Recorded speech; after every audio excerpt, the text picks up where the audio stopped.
Let's hear it for the president of the tribe, Mark Shapiro. I think I heard make a trade. Yeah. Well, Rally Alley, big crowd tonight. Yeah, good stuff. What great energy. Yeah. Get a view of that. That's outstanding. Absolutely. That's great to see. Really good stuff indeed. And hopefully we'll get some good stuff on this homestand. Mark, let me first ask you this. What do you think of the way our team is playing right now? Well, right now I kind of feel like we're in that kind of treading water phase. But I say that with a caveat that we are probably within the toughest 3 to 3.5 week stretch of our schedule in my mind. I told Chris when we started this period that if we can get to July 27th, not factoring in adding any reinforcements and still stay within 2 or 3 games of first place, I'll feel like we'll have weathered the toughest stretch of the schedule and that we'll be in good position to contend for the rest of the season. So I'm encouraged by the fact that I still feel like we can play better and expect us to play better. But again, if you had told me, hey, you're 3 games out, July 20th, third week of July, you're right in the mix, I'd probably say, yeah, I'll take it. Let's go. It's funny you say that. I told the fans on this date right here, here's the Indians schedule. I told the fans starting on that date that the 7.5 week period, which ends right here, would determine the fate of the Indians this year. And here we are. Yeah, we're still in it. But we're not, how should I put this? We're in it, but I expected more from the Indians this year. How about you? I expected about how we're doing. Again, sometimes how you get there, night in, night out, you can be affected emotionally by the last game. You can be affected by the last week. I think if you had said record-wise where we'd be, the range of outcomes, you'd hope for better, but to expect any better than what we are, at this point in time, probably would have been unrealistic. So I want us to be better. I think we can play better. I think we will play better in the second half of the year. And like I said, I think we've got another tough week of the schedule to get through, and after that, if we can continue to battle through that part of the schedule, I think we're a team that can really take off and get much better as we head into the stretch of the season. I think we all realized in spring training our bullpen was going to be good. I'd like to see the middle relief and long relief, but the back end has been phenomenal. Yeah, the back three, when we get into leverage situations where we've got games to close, and I think, again, it's a credit to Manny and keeping those guys fresh and using them only when he has to use them. Because you're right, the middle and the long relief has been a little bit soft. I do think we've got a chance to be better. I'm excited by Cody Allen coming up here, a young man that we just drafted a year ago. He throws heat, doesn't he? He throws hard. He's deceptive. He gets swing and miss. Meteoric rise. Not an early draft pick, and to a progression of the system at the rate he has, it's a great story. I'm excited to see what he can do. He lit some people up in spring training. He left an impression upon Manny and his staff. So to get him up here and to have him move through our system at the pace he did, is pretty exciting. But again, I think, as I've said to you from the time we talked in spring training or even in the off season, through our early season conversations and every other conversation I've had, starting pitching will tell the tale. Starting pitching will determine whether or not this team has the wherewithal to be standing at the end of the season. You can clamor about a bat. That's not why we haven't won. You can talk about trying to improve incrementally in certain areas of our bullpen, but consistency from our starting rotation, improvement from the last spot in the rotation in particular, that has to happen for us to be able to be a team that remains in contention and finishes off contention into the playoffs. I think I tell the fans, I categorize our starting pitching as being good, not great. Our starting pitching, unfortunately for me, has been good at times. Has had very few moments of being great, but it has been good at times. And unfortunately, again, it just hasn't stabilized with the level of consistency I think we need to take off. And, the positive, and this is the tale, how good our starting pitching's been. We haven't had very many prolonged losing streaks. I think we've only lost more than 3 games in a row one time. Right. And that's due to good starting pitching. But we also haven't had a lot of prolonged win streaks either, and that's because we just haven't had that consistency all the way through the rotation of those guys keeping us in games. So, that's really, to me, the separator. The formula for victory to us is limited. I contend that our starters have got to give Manny 6 or 7 solid innings with the lead tied or no more than 2 runs down, Mark. Now, the other day with the 10 runs, that was the exception to the rule. But our lineup isn't built to play extended catch-up. Not many lineups are. I mean, our lineup, I think we've scored the 6th most runs in the league. Not many lineups are built to play extended catch-up. The Yankees are, the Red Sox are. We're never going to build the perfect lineup. Again, I think our run production, while it has been good, could be better and will be better. But when we lose, I don't feel like we're losing, most of the time because of our runs. I think we're losing because we're not getting the quality start. So I continue to go back to, that to me is the key. On balance, when you're looking at, an extended number of games, that to me will be the key. Not in any singular game, but over the length of the season. You say it will. The hitting will be better. I want to ask you why you think that. But beforehand, let's stay on the pitching for a moment. When I first hit the air, the very first caller out of the box from down in Greene, Ohio, was all over Jimenez. He's just totally written off Jimenez. I have not. I think Jimenez, Marson told me a funny thing in spring training. He wishes he'd concentrate on 3 pitches instead of 5 or 6 like Juan Marichal, But give us your comments on Jimenez. I have the packages, Mark. I saw him when he was with Colorado. Right. I know what he's capable of, but he has underachieved, and I've been disappointed with him here with the Indians. I mean, it's a delivery that has a lot of moving parts, and controlling this, commanding the strike zone, commanding your pitches is about repeating a delivery to get a consistent release point where you let go of the ball, and that determines how good a command you have of your fastball. Most importantly, everything else works off of that. We knew from day one that he's got a delivery with a lot of components that's tough to repeat. So I think when you've seen him struggle, it's been when he hasn't had the consistency in his delivery, the consistency repeating his delivery. You can see him, it almost looks like he's fighting himself out there. Still has the stuff, still has the secondary weapons, still competes.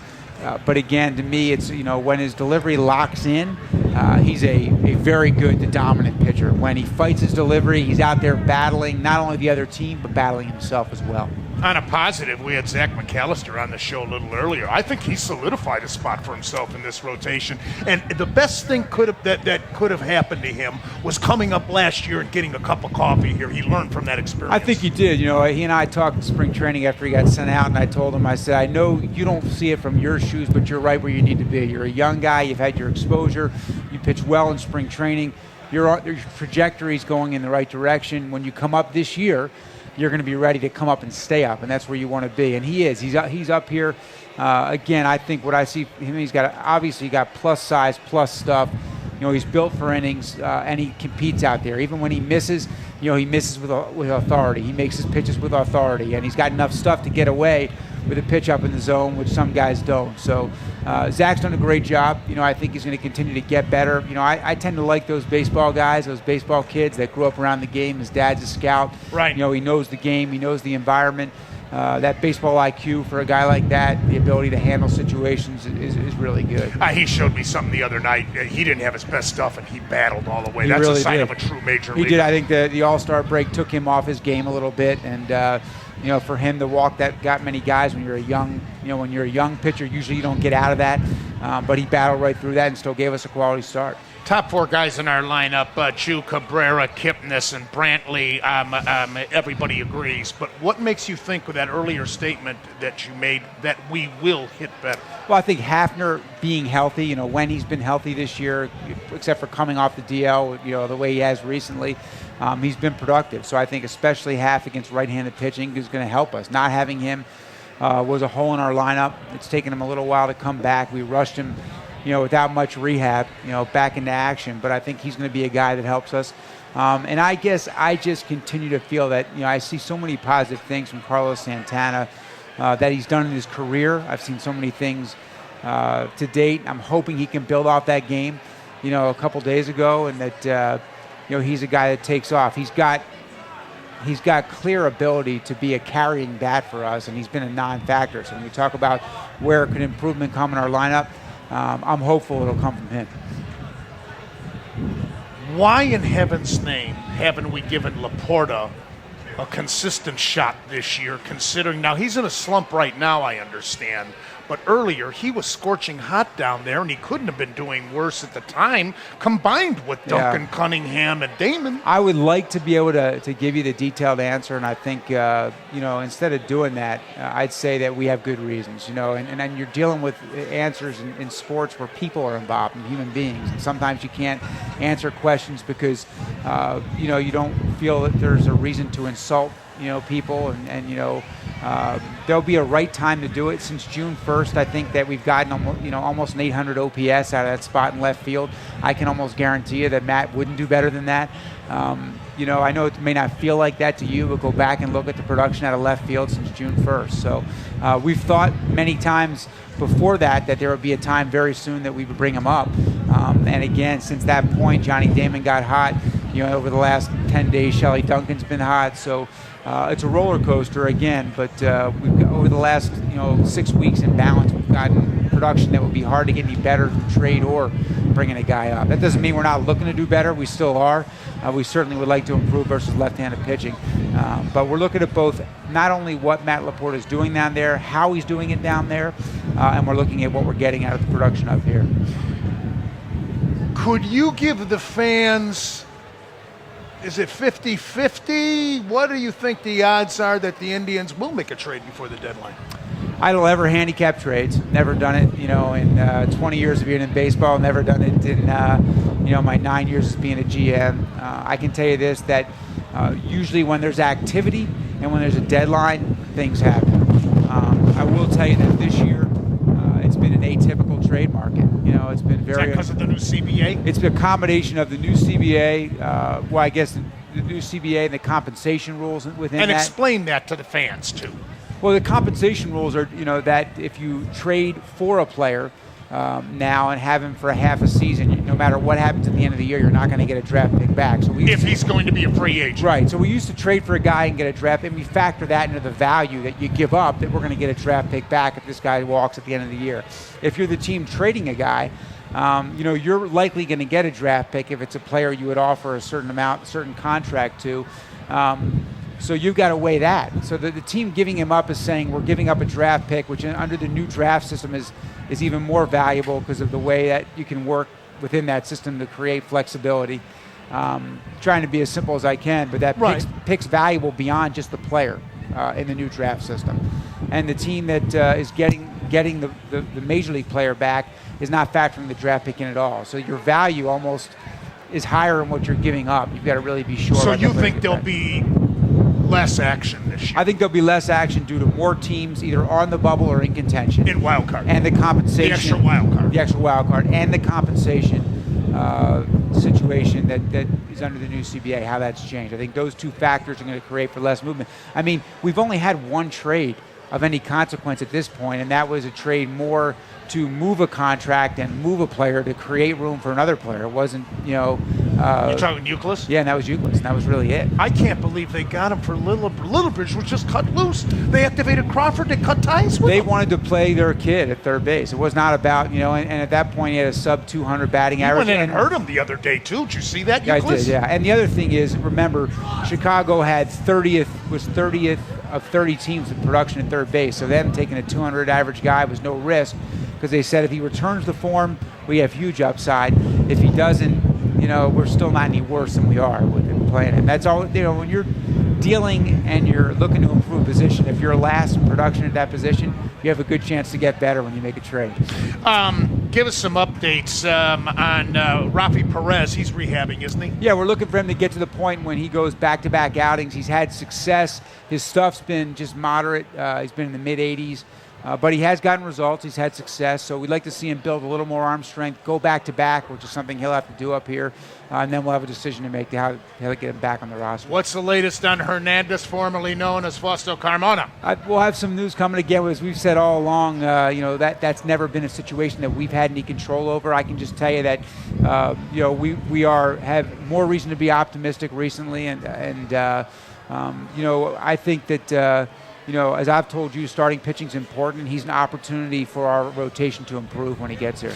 Is it realistic, though, Mark, if the government grants him a visa in the very near future, isn't it, though, realistic he didn't have any spring training? Yeah, I mean, he's been throwing, and we've had an opportunity down there to see him throw.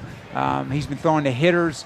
He's further along than a guy would be that would just show up here not having trained at all. I mean, he has been training with the expectation to pitch up here, not pitching in night games, not pitching against good hitters. Right. It's going to take some period, 3 weeks, 4 weeks, 3 Right. weeks, 2, 3, somewhere in that range. It's going to take some period to get him ramped up. I would say that he'll be in condition and he'll be prepared to throw to hitters. So he's going to be able to miss that first 10 days of spring training, but he's going to need some period of games to get ready. How about Sizemore? Grady continues to make progress. It's incremental. It's not at the pace we'd want or like, but he does continue to make progress. Again, I am so cautious on what we say about him because he's had so many hurdles along the way, but again, so much respect for the way he's approached it and so much hope that he can come back and help us this year. Now, some people, one could say that this is old news, but fans keep bringing up what Chris Perez said earlier this year. I agree and disagree with some of what he said. I disagreed with what he said about LeBron James and that analogy, but I did agree with what he said about the Browns. What was your take on that? Well, I can't claim to have read everything Chris said. That's honest. He gets out there all right. Yeah, I think that last time in New York, by the way, he was ambushed by that New York Times writer, too. I'm not sure. Listen, this is what I can tell you about Chris. Big heart, big competitor, cares, wants to win, has done an unbelievable job this year. I mean, he's throwing the ball as good as I've ever seen him throw the ball, better than I thought when we traded for him. He's been dominant and consistent from day one. Well, from day two, he's been consistent. He wants to win, and he wants people to see it and appreciate what he sees. And that's, I think, the root of what he says is, this is a good team. This team competes. I want people to see it. I want people to appreciate it. What I think is important to delineate and to separate from is that you can't group all fans together. We've got a lot of fans who are coming to our games, and they are passionate Tribe fans. They are great fans. They are our core. They are special, a special group of avid baseball fans and avid Indian fans. And, I think to lump people that aren't coming with people that are coming, and you've got to be really careful. I'm appreciative of every single person that comes from one game to 10 to 20, whatever it is.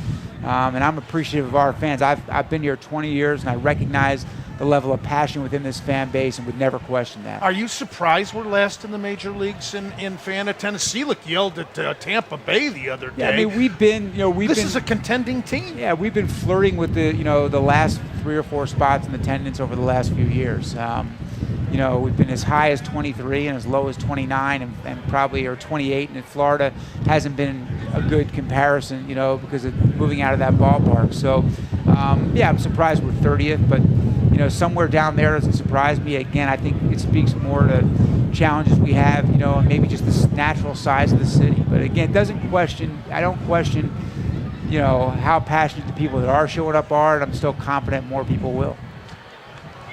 Mark Shapiro, president of the Cleveland Indians. Let's get him on this homestand. It's an important homestand. It is an Very important important homestand, homestand. yeah. No